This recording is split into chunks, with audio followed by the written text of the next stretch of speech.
আসসালামু আলাইকুম সম্মানিত দর্শক, যে যেখানে আছেন, যেখান থেকে দেখছেন, আপনাদের সবার প্রতি শুভকামনা। সবাইকে ধন্যবাদ। সবাই সুখে থাকবেন, শান্তিতে থাকবেন, মঙ্গল কামনা করি। আজ আপনাদেরকে আমি একটা সুন্দর ভিডিও দেখাবো।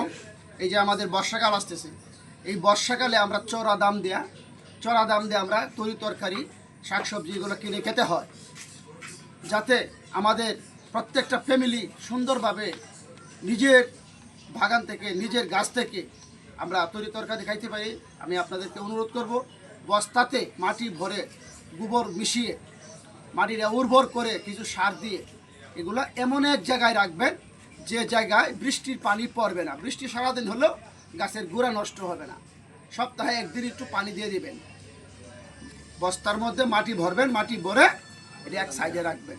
তারপর কি করবেন, এগুলো আস্তে আস্তে আস্তে আস্তে আস্তে আস্তে যখন গাছগুলো বড় হবে, আপনার বাড়িতে গুঁড়ি বানিয়ে উঠিয়ে দিবেন, চাল বানিয়ে উঠিয়ে দিবেন, বাস সুন্দরভাবে চলে যাবে।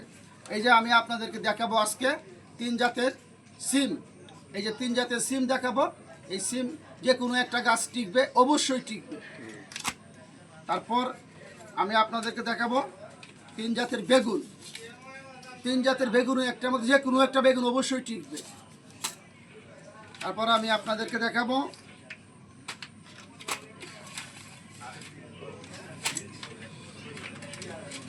মরিচের বীজ, 3 জাতের মরিচের বীজ। তারপরে দেখাবো আমি আপনাদেরকে 3 জাতের লাউয়ের বীজ। যে কোনো একটা টিকবে, অবশ্যই টিকবে। যদি ভালো করে সংরক্ষণ করতে পারেন তাহলে সবগুলোই টিকবে। এগুলি বস্তার মধ্যে ভরবেন, বস্তার মধ্যে পরে আপনার রক্ষণাবেক্ষণ করবেন। এই যে লাল শাক, 2-3 জাতের লাল শাক আছে আমার কাছে। আমি আপনাদেরকে বলবো, লাল শাক তো বস্তার মধ্যে করা যাবে না। লাল শাক করতে হবে এমন সিস্টেম করে যে আপনি উঁচু করে 2 সাইড থেকে এরকম ঘর বানিয়ে দেবেন, যাতে করে মাঝে মধ্যে আপনার চালটা সরা যেতে পারেন রৌদ্র উঠলে পরে। আপনি এগুলো বিক্রিও করতে পারবেন, নিজের সংসারও খেতে পারবেন।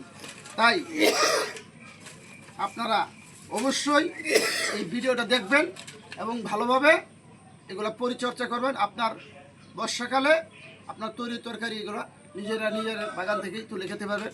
আসসালামু আলাইকুম, সকলে ভালো থাকবেন।